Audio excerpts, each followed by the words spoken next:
Hi, everybody. Why don't we just take a deep breath and let it all out. So, I know it's getting at the end of the day, and I have a little cold. I apologize. I'm a little stuffed up. So I'll try to go through this in a timely manner here. I know we're probably anxious to wrap up here, but my name is Tom DiPaioli, and I'm from Miami, Florida.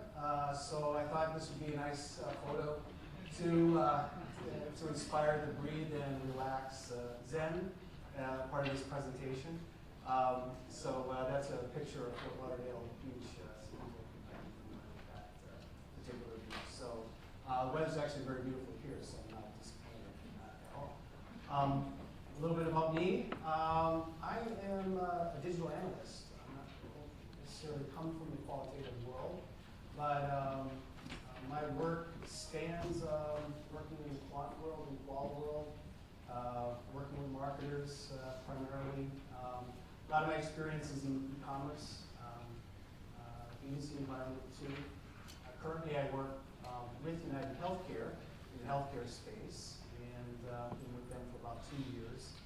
So this presentation, I'd like to go through a couple of my experiences working in that field, and tell you a bit about, I think essentially what I do in my work is tell stories. So essentially tell stories about the customer.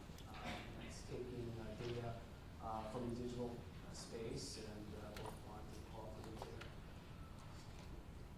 So a quick overview of my approach today here in the presentation.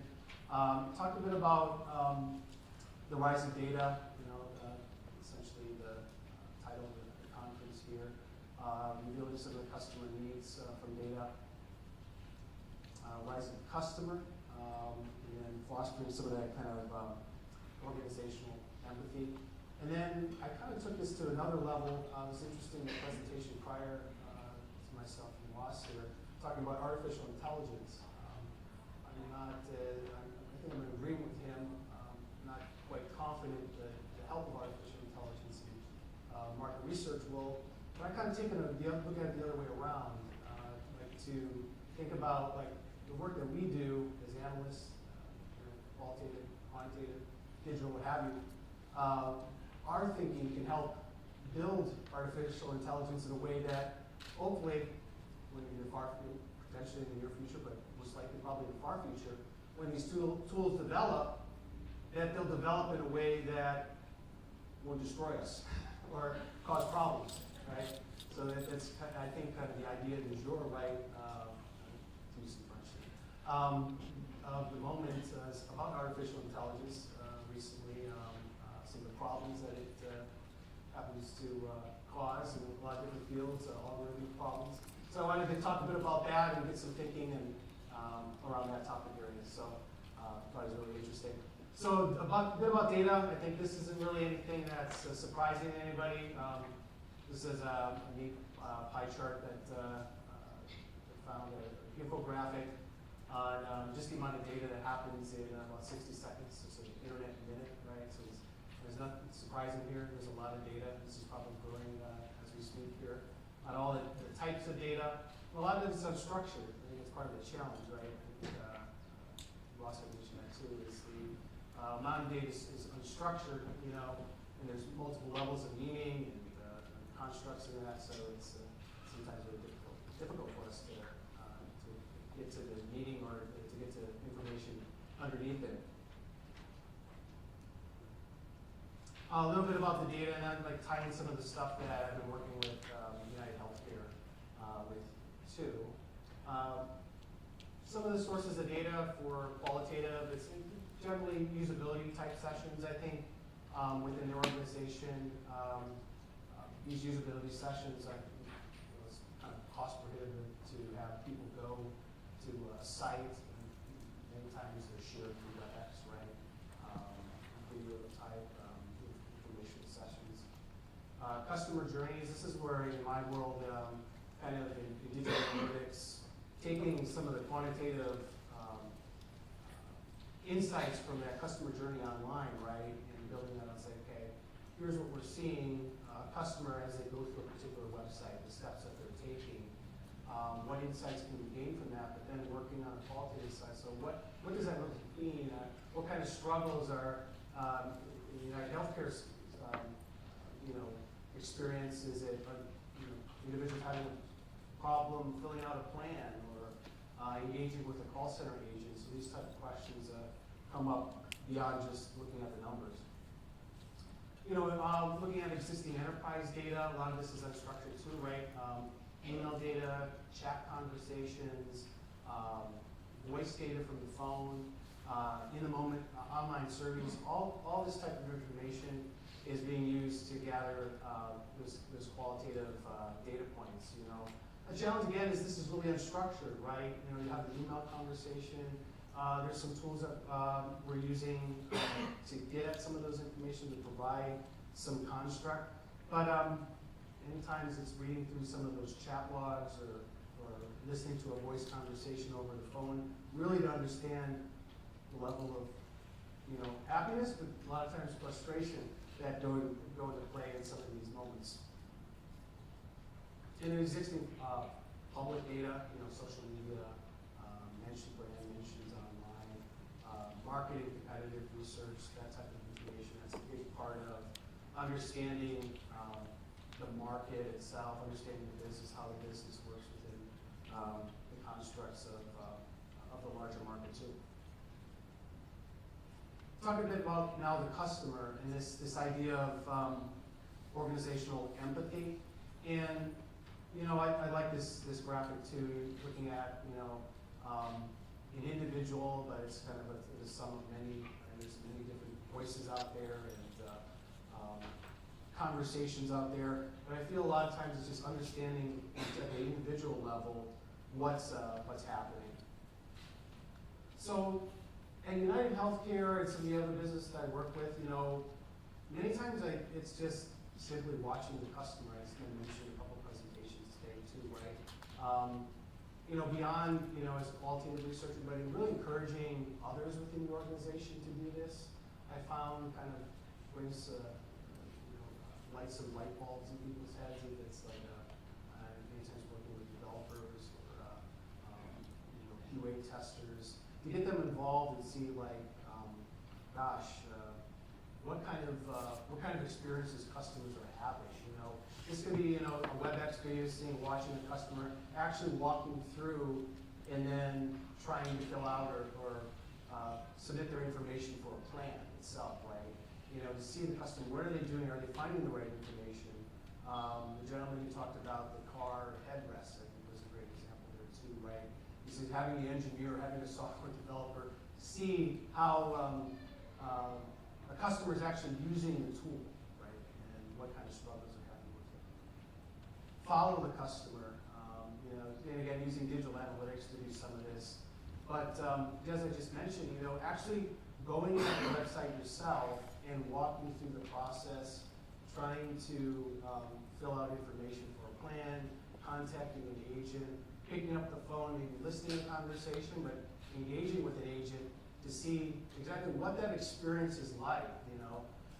These types of things I think certainly help provide that empathy, and then bringing that back into design of the process of into site design or how you're designing your workflows, bringing those human insights back into it. Collecting this, analyzing this data into a customer profile. So all this data, I think, with a lot of organizations, okay, we have all this data, what do we do with it? Many times let's put it into a CRM type system. That's the approach for United Healthcare. There's data that's, non-PII, right? But then there's protected data, so there's a layer of regulation too. There's a challenge in this industry. So it's just understanding, okay, what's that full picture of the customer, and more data is being acquired every day to kind of create this full picture of a customer. And then act on learnings, so we have this information, we have all this data together, we've kind of done some of the qualitative research methods, we've done these things, but then what do we do at the end of the day? And so this could be, in the case of United Healthcare, working with, we found one thing where looking at the chat conversations, right, as the certain topics have are more challenging or have a certain level of frustration, especially people are renewing their plan or talking about drug price increases or what have you. Well, we could identify not only just like the topic of the conversation, but then over time identify customers that are a little bit more challenging to make sure that we direct those customers to the right call center agent, or in another sense, to an agent that could really have the expertise to handle that particular customer. So now I'm going to take it to this next level of artificial intelligence. It's been mentioned a few times in the presentation today, so this is HAL 9000. So I'm sure some of you know HAL and the movie reference there. Yeah. And this is the Terminator, the Rising Machine. So I'm not trying to scare you. I'm sure many of you are not scared of AI, but the Hollywood or the film industry interpretation of AI is quite scary. I think evil. I think HAL 9000 on the list of top 10 top villains. I think we ranked B or ranked 30th in top villains. So pretty scary. So as analysts or as individuals working with data, so we think, well, we're years away of this technology really kind of, engaging with us. But on the flip side, what should we be thinking about? I think the current state today is that it's a fact that it is becoming more of a forerunner. I think we've gone through a phase here of technology development where we think of devices, right? A laptop, a mobile phone. We're still there, right? We use these devices. But it's becoming more and more of this idea of not necessarily the device that you're using, but the technology within it, or the algorithms, things like you mentioned today, automated driving. It's these things, predictive and decision-making tools. These things that I mentioned here aren't. The technology itself, when you're dealing with straight, clear information, it can be useful. As we're kind of getting into some of this unstructured information or levels of meaning, it can be difficult. The scariest thing to me isn't necessarily the machines taking over or HAL closing the pod bay doors or those types of things. But the scariest thing to me is just one small thing. If an algorithm isn't set up correctly, changing the outcome for a lot of people, right? Right? You think of these algorithms being live, your Netflix queue, your Amazon suggestions, to the news suggestions here, fake news, recent item in the news. One small change in an algorithm, or one, I think, or put another way, I think, coming into building a technology and not thinking through of if you're building something for, necessarily, okay, the goal is for clicks or for monetization, right? How that could be used to game the algorithm, or in this case, to demote trust and to promote, the dollar, right? So then there's a scenario. There's a very common scenario out here. This is he's an existential risk philosopher, Nick Bostrom from Oxford University, and it's kind of scary because it involves, I think, one of the most scariest icons out there, paperclip. All right, not necessarily this paperclip, but paperclips. So the thought experiment goes this way: is that in the far future, we've developed this super intelligence, and you might be familiar with this thought here, this kind of experiment, where its goal is just create paperclips, right? It just wants to create paperclips. So the developers have created this machine, right? It's a super intelligence to do that. And they run it for a while, and they turn it off. But they think they turn it off, but the machine doesn't want to be turned off. So it continues to make paperclips and paperclips and paperclips. And then the end of the story is the whole universe ends in a pile of paper clips, right? Well, I mean, what I'm just kind of going through there is a scary scenario. Paper clips. Another scenario is this artificial intelligence creates the funniest joke in the world, and everybody dies laughing. So some of these, but I think the point being is these things, if we don't think them through, right, they could cause some consequences. So I think, like, as analysts, what do we, and researchers and people in this space, what can we do to make sure that these things sort of don't happen? So I think it's a couple of things.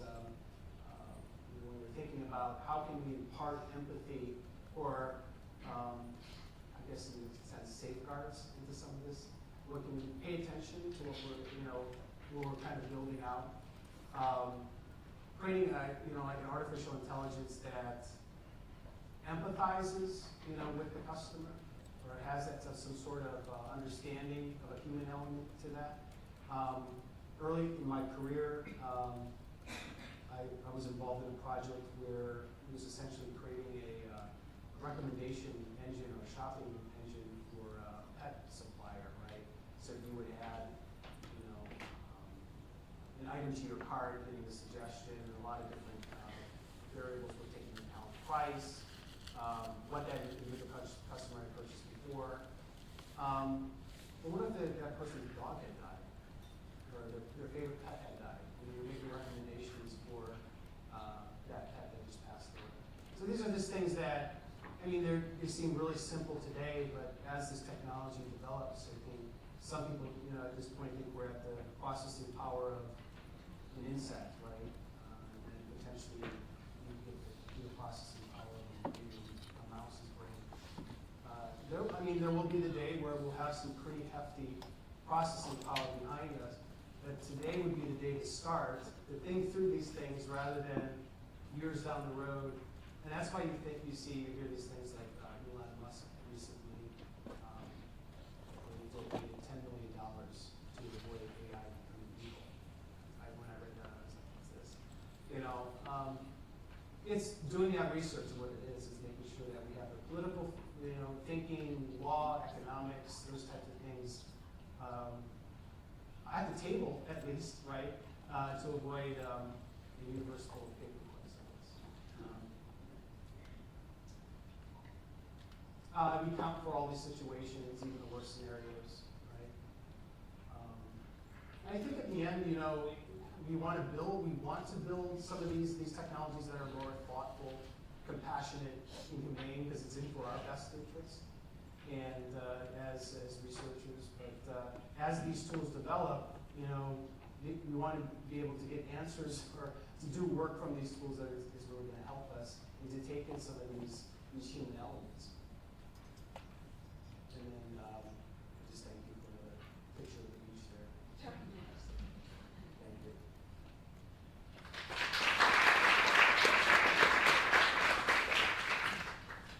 Do we have any questions for Tom? I actually have a question for you. So you've given us a lot of information on what's out there and what can be done. What are you most excited about when thinking about the possibilities that exist in terms of AI and all of that kind of stuff? What excites you personally?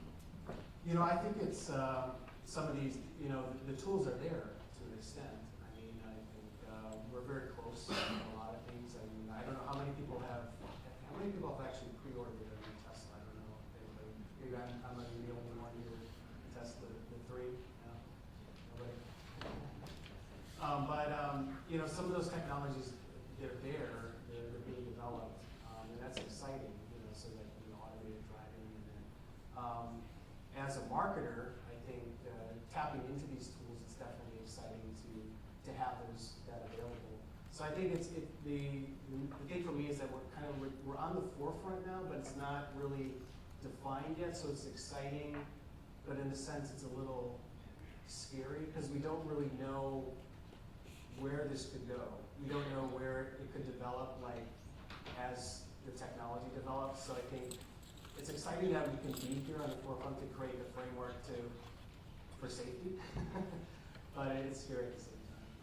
So if there was a Kickstarter campaign that you could personally contribute to prevent AI from becoming evil, would you do it? I think I would. Yeah, sure. Or Elon Musk, I think that's a little bit more money than I would. He's already put in the first donation, and now it's on the rest of